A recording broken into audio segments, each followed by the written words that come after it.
Engineering is often about finding a compromise solution between competing goals. You may want your design to have the lowest possible cost, while the peripherals that you need may drive the cost up. In Section 7, you'll see how to use software to create a UART on a device that may lack that peripheral. The Launchpad board doesn't have a dedicated UART connection. Instead, the UART connections on the Launchpad board are routed to the emulator's USB connection.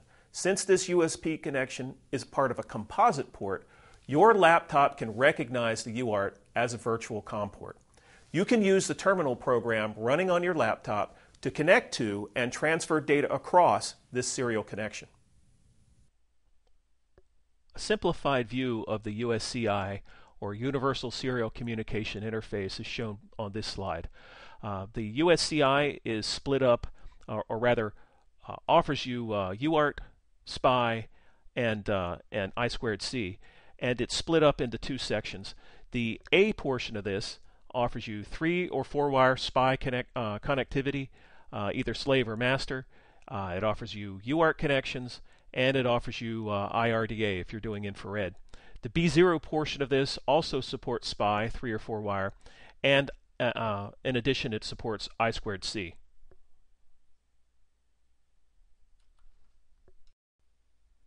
The protocols offered on the USCI are SPI, I2C, and UART. SPI is the serial peripheral interface. The intent with this is to offer you a simple way of connecting up a SPI master to a SPI slave. Now, the master doesn't have to be the microcontroller. It can be an ADC, and often you might have it be the ADC or a timer where you want that to be able to wake up the processor. There's only 4 connections in that, the S clock and the rest of the signals that you see there. I2C is the integrated circuit interface. The point with this is to offer you a way of connecting to multiple slaves. For instance, if you have multiple DACs, multiple ADCs, and you might be able to talk to another microcontroller over this. So you have a whole series of these. So a single master and multiple slaves here. UART is your typical universal asynchronous receiver transmitter, a serial way in which the serial clock and data is combined on those lines. This is a full duplex implementation so that you can talk either one of these. Either side can be a receiver and either side can be a transmitter. Again, your selected device may not have a hardware UART on board, so we'd like to take a look at doing a software UART implementation. A simple software UART implementation using the capture and compare registers of the timer to emulate the UART communication is possible. It's a half duplex and it's a relatively low baud rate. 9600 is the recommended limit, but we usually use it around 2400. The bit timing, how many clock ticks one baud is calculated based on the timer clock and the baud rate. One of the capture and compare registers is set up to transmit in the timer compare mode, toggling based on whether the corresponding bit that's coming in from the software is a 0 or a 1. The other capture and compare register is set up as the receive in the timer capture mode with a similar principle. The functions are set up to do transmit or receive a single byte, 8 bits, appended by the start and the stop bits. As you can see below, there's a application note, SLAA078. Take a look at that if you want additional information. But the lab that we're going to do here will show you not only how to implement a software UART, but also how to go in and take some of the code examples that are written for the MSP430 and use them, cut and paste, and use them effectively in your design and your code.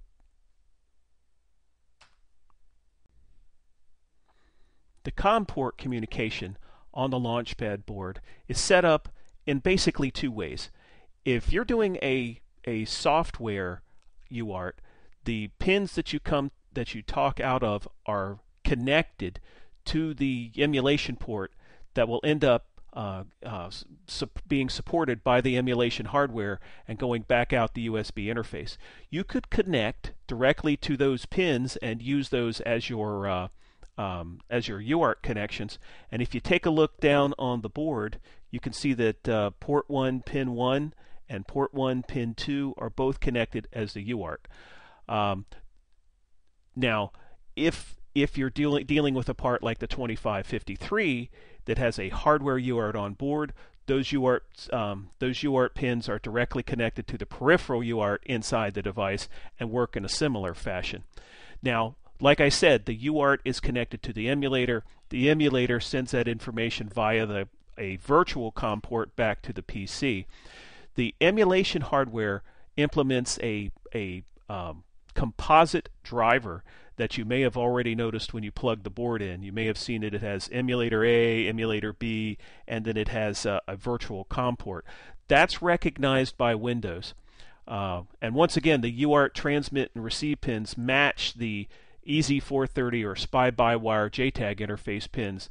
So you can see that it comes, if you take a look at the circuit diagram or schematic for the Launchpad board, you'll see that those UART pins and the UART connections come directly up into the emulator, and then we can transmit information directly up to the PC through the USB port. Of course, if you were doing this at your implementation, you would not have the emulator, you would not have the capability to do that, so you would come directly out a serial port instead. Texas Instruments provides a substantial selection of C and assembly example code for all of the peripherals on the MSP430. Lab 7 will demonstrate how to easily use this sample code to add UART capability to your code on a device that may lack this hardware peripheral. Let's create a new project by clicking File, New, CCS Project. Go ahead and make the selections shown below. Lab 7, make sure your project's in the Lab 7 folder, and that you select the appropriate part, whether it's the 2553 or the 2231. At the bottom, make sure you pick Empty Project, and when you're done, click Finish. In this lab exercise, we're going to be building a program that transmits the ASCII characters HI, high, or low, or in, using the software UART code. On the 2231, the 2231 does not have a hardware UART on it. The 2553 does have a hardware UART on it. But in either case, it'd be more interesting to use the software UART code just to show you the way that we are able to take example code, easily drop it into our system, and build a new set of software. So this data will be communicated, the high, the low, or in, will be communicated through the USB COM port and then onto the PC for display on a terminal program. The UART code utilizes timer A2, so we'll need to remove the dependence on that resource from our starting code. Then we'll add some trip point code that will light the red or green LED, indicating whether the temperature is above or below or inside some set temperature. Then we'll add the UART code and send messages to the PC. The code file from the last lab exercise will be used as a starting point for this lab exercise. So in the first step here, open up lab6a.txt using file open file out of the lab 6 files. Go ahead and copy all of the code from lab6a.txt and paste it in the main.c, erasing the previous contents. This will be the starting point for this lab exercise. You should notice this is not the low power optimized code that we created in the last part of the lab 6 exercise. The software UART implementation requires timer A2, so using the fully optimized code from lab 6 wouldn't be possible. But we can make a few adjustments and still maintain fairly low power. Go ahead and close the lab6a.txt file, and if you're using the 2231, make sure you make the appropriate change to the header file at the top of main.c. As a test, build, load, and run the code.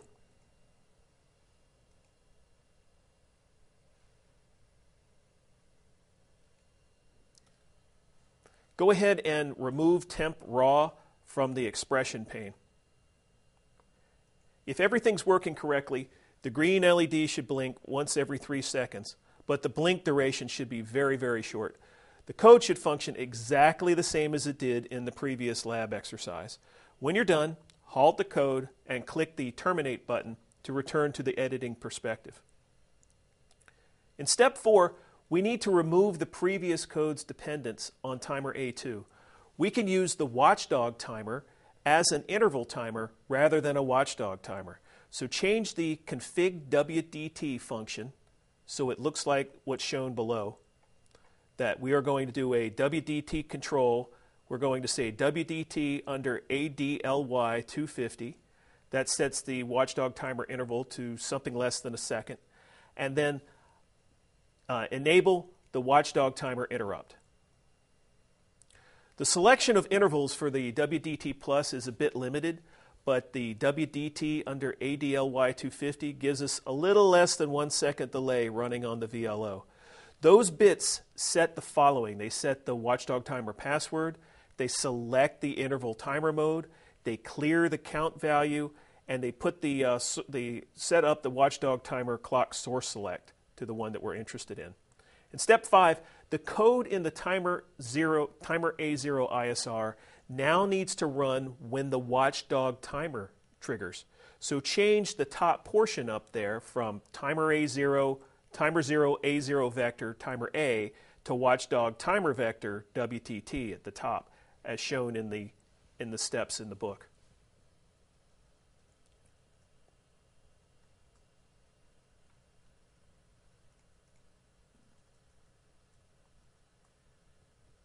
In step 6, there's no need to handle the capture compare register in the watchdog timer ISR, so go ahead and delete the CCR0 plus equals 36,000 line. In step 7, there's no need to set up the timer A2 now. Delete all the code inside config timer A2. Go ahead and build, load, and run the code.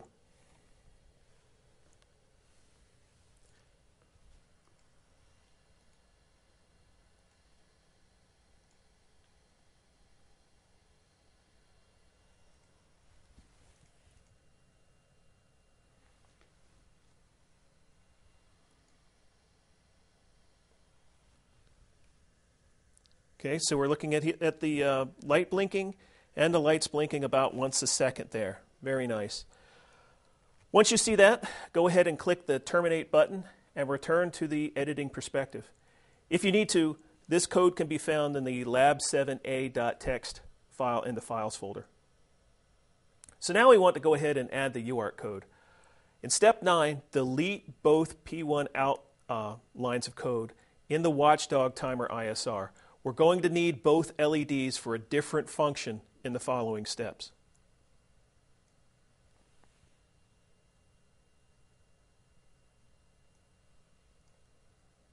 In step 10, we need to change the transmit and receive pins. That's port 1, pin 1, and port 1, pin 2. If you're looking at the board, you can see those labeled on the silk screen on the MSP430 from GPIO to the timer A0 function. Add the first line as shown below in the workbook to your config pins function, and then change the second line as shown.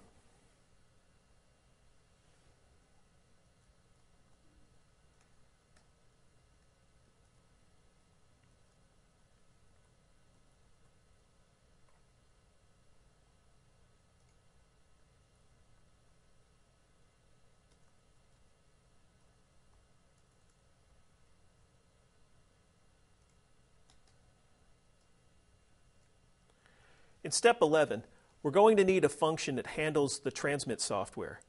Adding a lot of code tends to be fairly error-prone, so we're going to add the following function by copying and pasting it from here, or you could copy and paste it from transmit.txt in the Files folder to the end of main.c.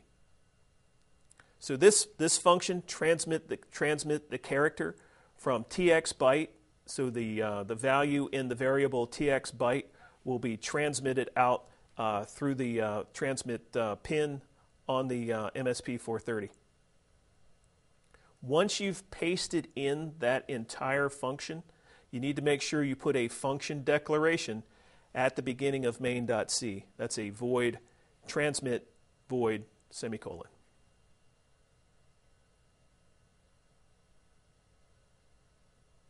In hang on, we're making sure that we've got it right.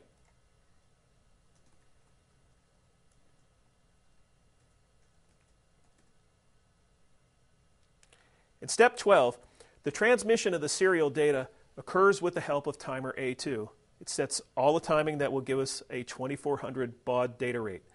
Cut and paste the code below, or copy the contents of timer under A2 ISR.txt and paste it to the very end of main.c. So this is going to go off when the timer goes off and will help handle the transmission.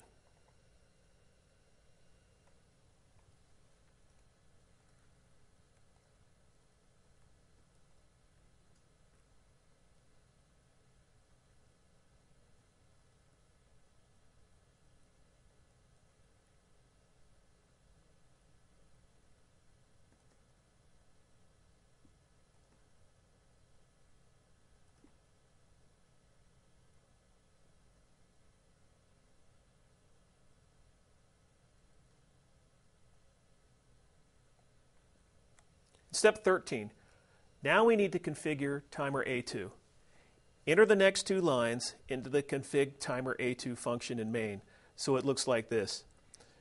cctl0 equals out, and then there's a timer A control tassel 2, mode 2, ID 3. So this is SM clock over 8 in continuous mode. So to make all that code work, we need to add some definitions to the top of main.c. We need to do a pound define of txd to bit 1, a pound define of the rxd to bit 2. We're going to define the bit time as 13 times 4, so that's a 0d. We need to add a declaration for an unsigned integer of tx byte and an unsigned character of bit count.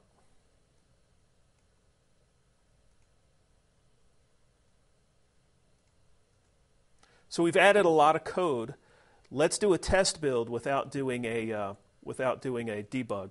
In the Project Explorer pane, right-click on Main and select Build Selected Files. Check for any syntax errors in the console and problems panes.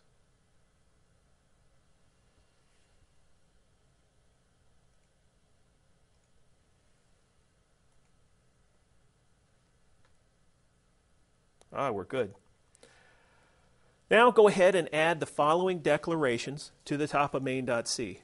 We need we're going to go in here and do our temperature readings and have our temperature set. So we're going to add a volatile long temp set equals 0. So we'll do a set on this, and a volatile int I to the very top. The temp set variable is going to hold the first temperature reading made by the ADC10. We'll then compare future readings against that to determine if the new measured temperature is either hotter or cooler than that value. So note we're starting out with the variable at 0. That way we can use its non-zero value after it's been set to make sure we only set it once. We'll need the I in the next piece of code down here. So in step 17, add the following control code to the while loop right after the line containing bis SR register LPM 3 bits plus GIE. This code is available in the while.txt file if you want to use it from there.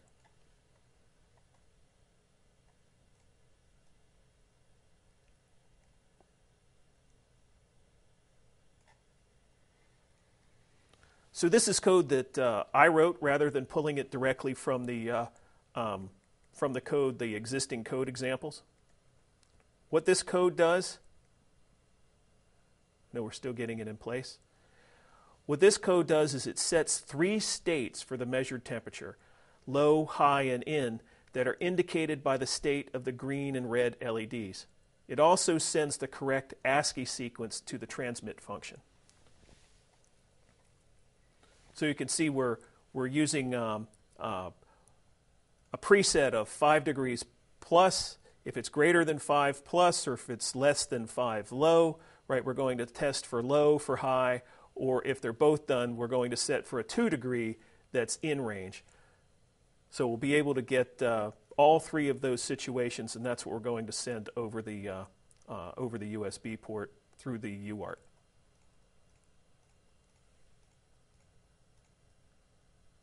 So in step 18, the ASCII equivalents that are going to be transmitted to the PC are for low, it's LO, line feed, backspace, backspace. So that's you can see the hex sequence that's right there. And then for high, we're going to send that HI, then line feed, backspace, backspace. This is mostly for formatting. And then again for in. The terminal program on the PC is going to interpret that ASCII code and display the desired characters. The extra line feeds and those backspaces format it the way that, so it'll look real pretty on there.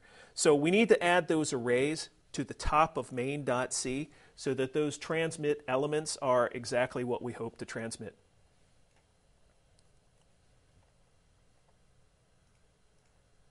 In step 19, we need to change the clock settings for the basic clock control register 2 from SELM selection 0, divm 3, and divs 3. We need to just go ahead and change all those to 0.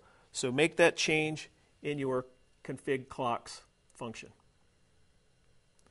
In the next step, build and load the code. If you're having problems, compare your code with lab7finish.txt found in the files folder. Don't take the easy route and copy paste the code. Figure out the problem. The process will pay off for you later on. Believe me, none of our code runs right the first time.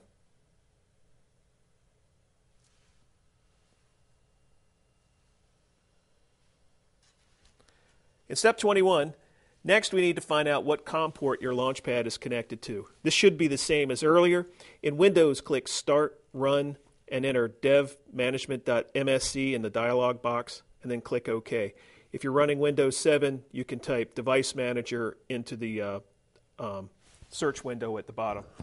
Click the symbol next to ports and find the port named MSP430 Application UART. Go ahead and write the COM port number down in the workbook here. We got 22. Go ahead and close the Device Manager. Make sure your code's running.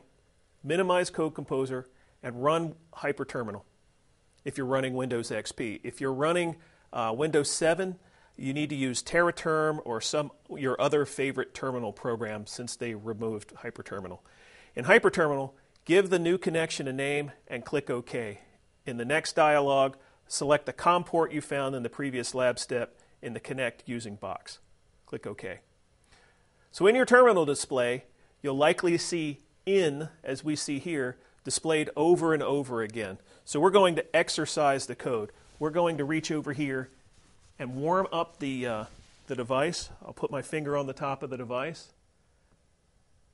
And at some point it should say hi. I may have a hard time getting it to cool down, and you'll also notice that the red LED is on. If we can get the device to cool down, it will say low. In the middle, both LEDs are off, so now we're back to in. We're right at the edge there where it's going between one and the next. It may be hard to get it to cool down. Remember, the reference temperature was taken when the code was first run. This would also be a good time to note the size of the code that we've generated. In the console pane at the bottom of the screen, note that you see MSP430, program loaded, code size, the text is shown at the bottom. Based on what we've done so far, you could create a program more than 20 times this size and still fit it comfortably inside the 2553 memory. When you're done, go ahead and close the terminal program. In step 24, terminate the active debug session using the terminate button. This will close the debugger and return CCS to the edit view. In step 25, go ahead and close the Lab 7 project in the Project Explorer pane. You're done.